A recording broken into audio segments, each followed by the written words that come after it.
Greetings friends, Jawless Paul here. In this video, I'm going to talk to you guys about the things that I think every new player when they're first starting out should do right away to make their runs go smoother and help them have a better time playing Hades. Hades is a very punishing game, and these are some of the things that if you beeline towards these upgrades, you'll have a much better time. So without further ado, let's get into it.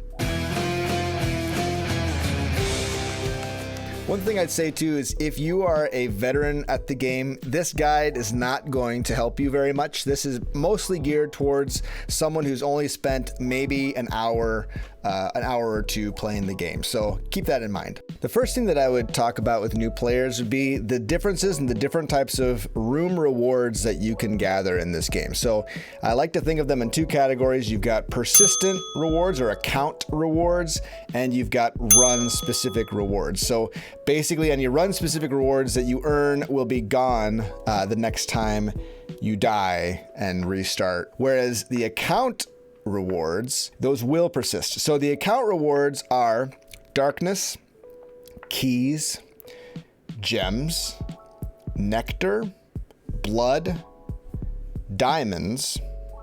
Is that it? Is that all of them? I can't remember if that's all of them.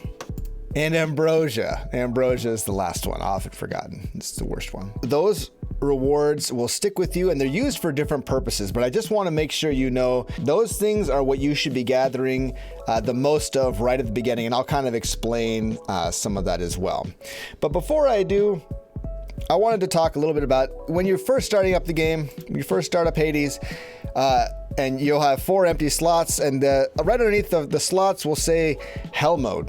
Okay, what is Hell Mode? What does that mean? What are they offering here? So Hell Mode is basically a way for you to make the game a little bit more difficult right out of the gates. The Pact of Punishment is this mechanic that they use to make the game a little bit more difficult, and usually you have a choice to turn it on or just to leave it off and play the game. So Hell Mode enables that from the get-go. All right, so we are in a Hell Mode instance of the game. This is my Hell Mode save file. I haven't done a whole lot with it, but basically in Hell Mode, you have some things that are automatically enabled that you cannot turn off. So you will always have 5 heat, which basically means you receive 20% more damage. You get negative 25% healing, more enemies, 20% additional enemies in standard encounters, 15% additional life for all enemies, and this one that's unique to Hell Mode is called Personal Liability. It removes your ability to go impervious if you take a burst of damage. Another thing to note is that you cannot, once you've unlocked a level of heat difficulty, you can't go backwards. You can't say like, oh no, I'm just gonna keep playing at 5. If I've beaten it at 5, I have to move on to 6. I have to add another point of heat. So I would keep that in mind if you are thinking about Hell Mode. Just bear that in mind. It will make the game more difficult, and in some cases, you might get stuck because the game is too difficult.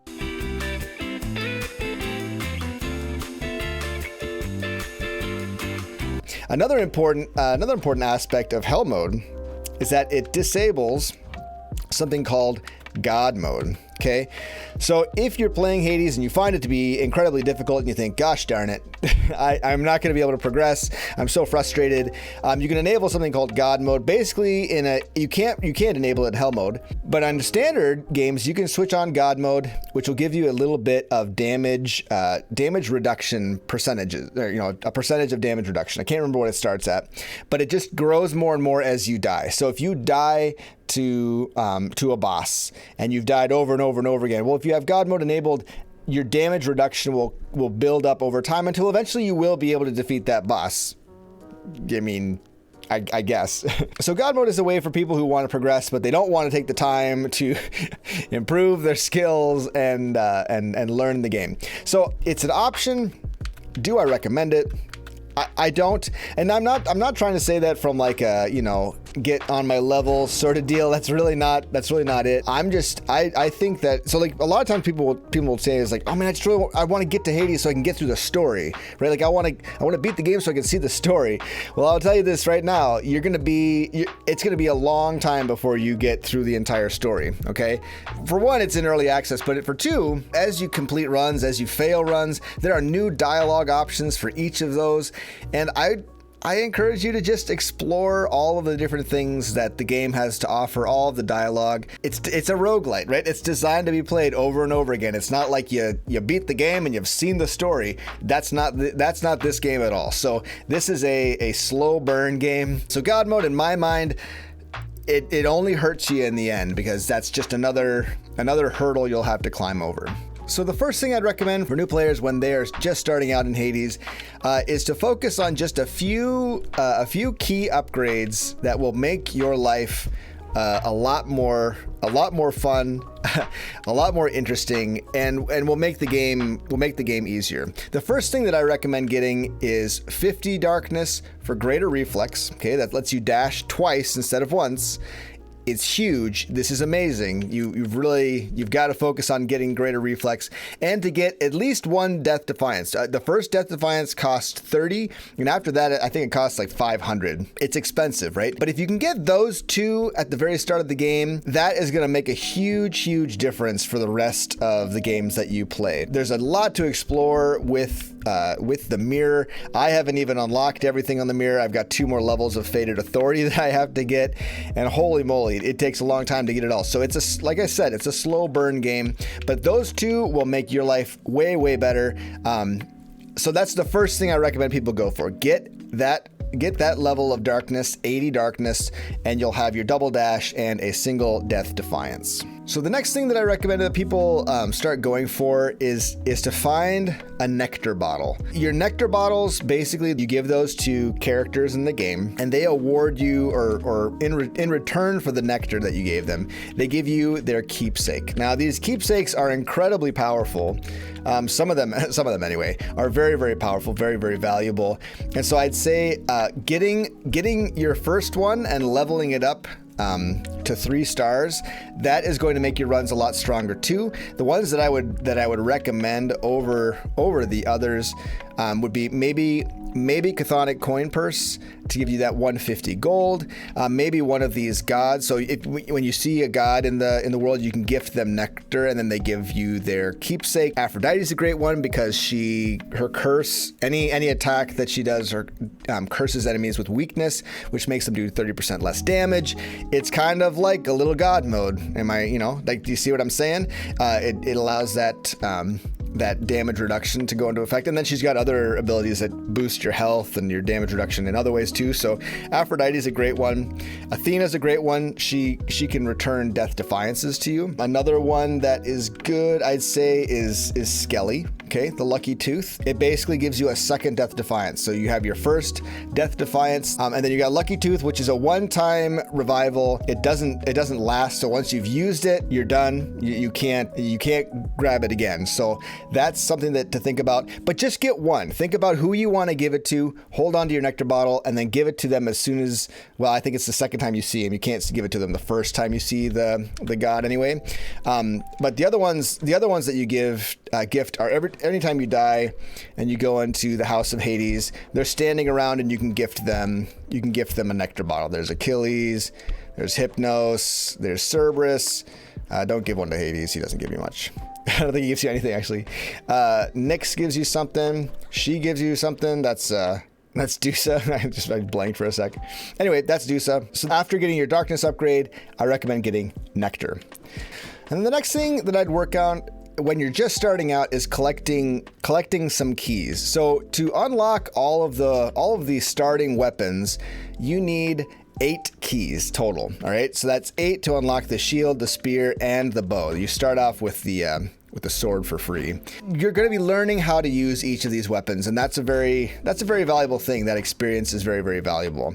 The other thing that you want to be collecting keys for is your mirror. So once you have gotten your Death Defiance and you've gotten your Greater Reflex, I recommend purchasing the next level of the mirror to unlock the next 2. I think you have to unlock 2 levels of that in order to get down to some of the better ones are down kind of in the middle, not so much the bottom. The bottom is where you get into the grindy stuff, and we don't need to worry about that quite yet. Get these next few levels. I wouldn't worry about Shadow Presence, honestly. I'd save up your darkness until you get the next level of talents. This is fine, but it's not going to win your runs. Another thing to note is that if you want to do a cast build, it's almost impossible to do a cast build until you've at least got Infernal Soul or Stygian Soul, depending. The next thing that I'd start to think about in your runs is collecting as much blood as possible.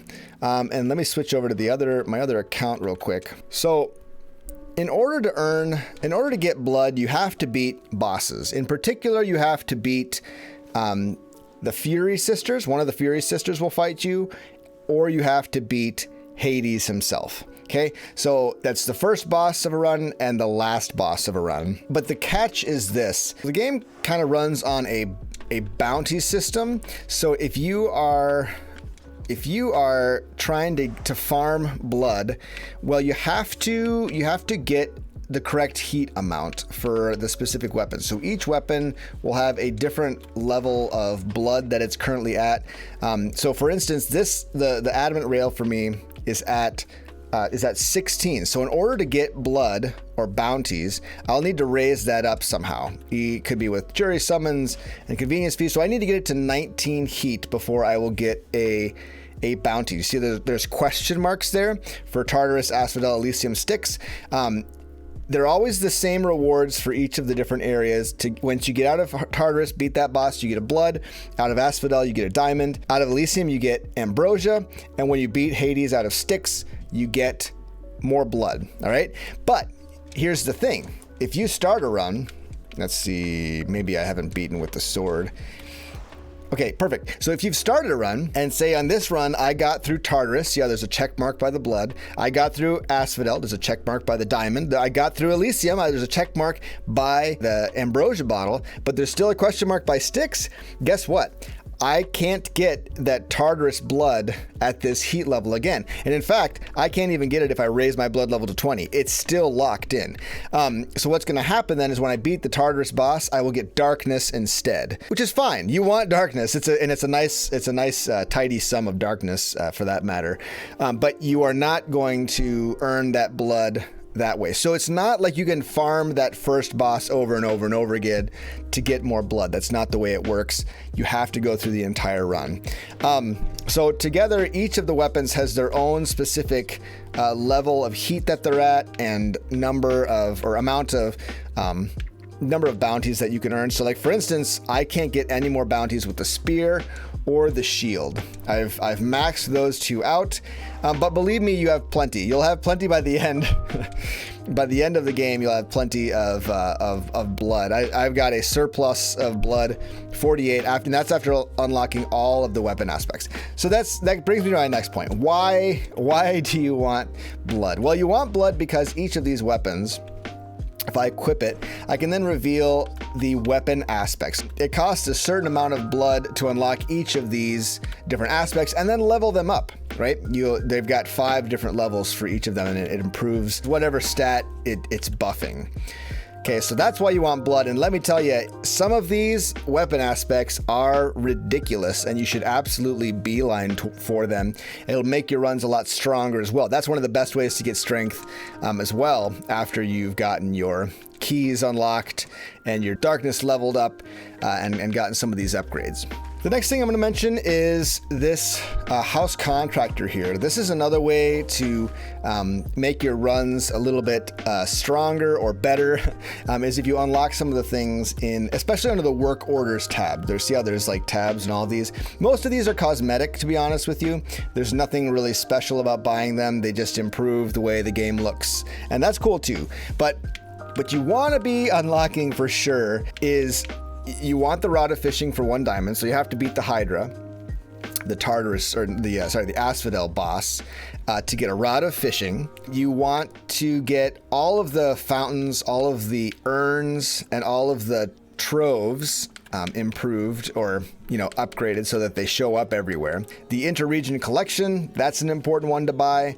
for those, you need to collect gemstones and diamonds. Now, gemstones you find in the game. Okay, so the way you get gemstones is not by going to rooms that offer gemstones as a reward. You should be going to darkness rooms for the most part, or key rooms, and get those instead of the gemstones. The way you get gemstones is by fishing. So buy the rod of fishing for 1 diamond.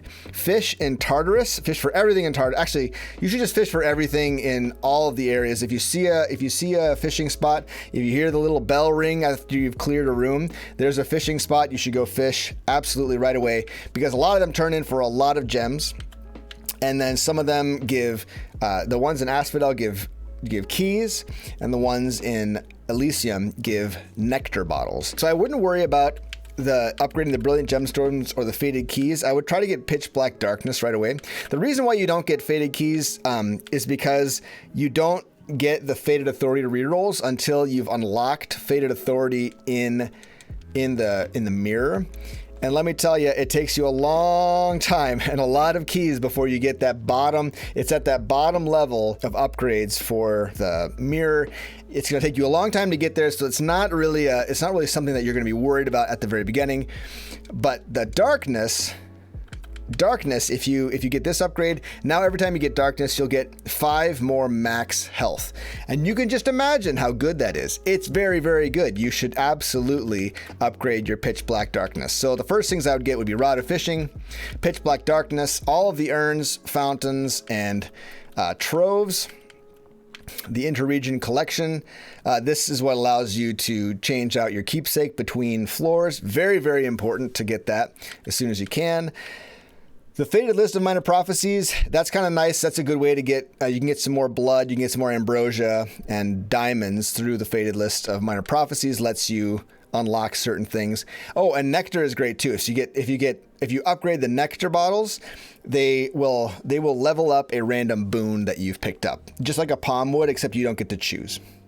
All right, friends.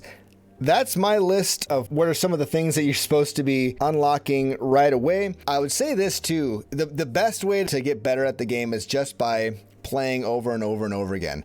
You're going to die many, many times. You will steadily get stronger at the game as you play it because of darkness, keys, nectar. You're leveling up your keepsakes. You're unlocking weapons. You're unlocking weapon aspects.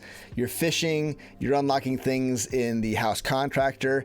The game will get easier as you unlock these things. So stick with it and unlock those. Just kind of work through it. I would say that the order that I gave you is the order of priority. Your darkness, your keys for weapons, your nectar. Give that nectar to someone so that you've got a keepsake. You want to get that early on if you can. I have given a little guide on what all the different keepsakes do and which ones are the most important to unlock early, and which ones maybe you can avoid and unlock it later on down the line. Some of them are much stronger than others, so I'd refer to that guide if you are interested in more of my thoughts about that. Friends, I hope that this has been a helpful video for you. If you appreciate this kind of content, if you liked this video, please like it down below. Maybe subscribe to the channel if you want more guide videos, or if you want to see some runs. I upload a lot of runs as well, and some of them are interesting. I'm not the best player in the world, but I love to explain the game as I'm playing. That's kind of what I enjoy doing the most. But anyway, friends, thank you so much. Thank you so much for watching. I appreciate your time, and we will see you in the next one. Dionysus, yeah, Zeus. Look at that. This is why I like the sword. The sword is so fast. Oh man. Static discharge. Oh, yeah.